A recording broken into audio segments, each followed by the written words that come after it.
नमस्कार दोस्तों, NCERT audio books प्रस्तुत करते हैं कक्षा 9 की भूगोल की पाठ्य पुस्तक समकालीन भारत भाग 1।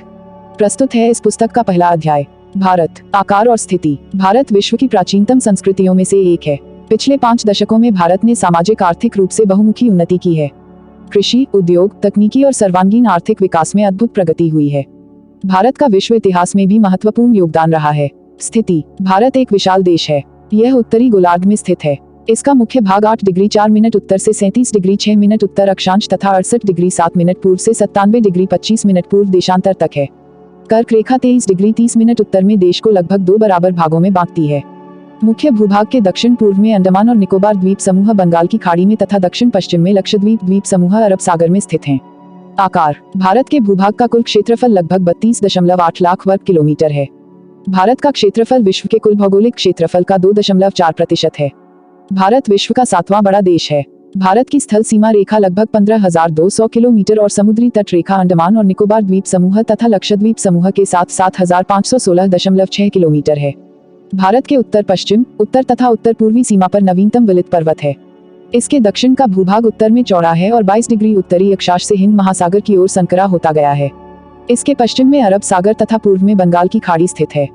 अक्षांश और देशांतर का विस्तार लगभग 30 डिग्री है, परंतु फिर भी पूर्व पश्चिम का विस्तार उत्तर दक्षिण के विस्तार की अपेक्षा कम प्रतीत होता है। गुजरात से अरुणाचल प्रदेश के स्थानीय समय में 2 घंटे का अंतर है, अतः 82 डिग्री 30 मिनट पूर्व देशांतर रेखा को भारत की मानक याम्योत्तर माना गया है, जो कि उत्तर प्रदेश में मिर्जापुर से गुजरती है। अक्षांश का प्रभाव दक्षिण से उत्तर की ओर दिन और रात की अवधि पर पड़ता है। भारत तथा विश्व: भारतीय भूखंड एशिया महाद्वीप के पूर्व और पश्चिम के मध्य में स्थित है।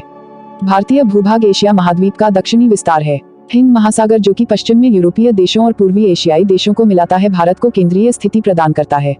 दक्षिण का पठार हिंद महासागर में शीर्षवत फैला हुआ है और पश्चिम एशिया, अफ्रीका और यूरोप के देशों के साथ साथ पूर्वी एशिया के देशों से भी पूर्वी तट के माध्यम से निकटतम संबंध बनाए हुए है। हिंद महासागर में किसी भी देश की तटीय सीमा भारत जैसी नहीं है। भारत की इसी महत्वपूर्ण स्थिति के कारण एक महासागर का नाम इसके नाम पर रखा गया है। भारत का विश्व के देशों के साथ संपर्क युगों पुराना है, परंतु यह संबंध समुद्री जलमार्गों की अपेक्षा भूभागों से होकर था। उत्तरी पर्वतों के दर्रों से अनेक यात्री प्राचीन काल में भारत आए, जबकि समुद्री मार्ग बहुत समय तक ज्ञात नहीं थे। इन मार्गों से प्राचीन समय से विचारों और वस्तुओं का आदान प्रदान होता रहा है। भारत का पश्चिम, मध्य और पूर्वी एशिया तथा दक्षिणी एशिया के पड़ोसी देशों के साथ एक अद्भुत संपर्क रहा है। इसी प्रकार उपनिषदों के विचार, रामायण तथा पंचतंत्र की कहानियां, भारतीय अंक एवं दशमलव प्रणाली आदि संसार के विभिन्न भागों तक पहुंच सके। मसाले, मलमल आदि कपड़े तथा व्यापार के अन्य सामान भारत से विभिन्न देशों को ले जाए जाते थे। इसके विपरीत यूनानी स्थापत्यकला तथा पश्चिमी एशिया की वास्तुकला के प्रतीक मीनारों तथा गुंबदों का प्रभाव हमारे देश के विभिन्न भागों में देखा गया। भारत के पड़ोसी देश: भारत का दक्षिण एशिया में एक महत्वपूर्ण स्थान है। भारत में 28 राज्य और 8 केंद्र शासित क्षेत्र हैं। भारत की भूमि की सीमाएं उत्तर पश्चिम में पाकिस्तान और अफगानिस्तान के साथ, उत्तर में चीन, तिब्बत, नेपाल और भूटान के साथ तथा पूर्व में म्यांमार व बांग्लादेश के साथ हैं। दक्षिण में समुद्र पार हमारे पड़ोसी 2 द्वीप समूह राष्ट्र श्रीलंका और मालदीव हैं।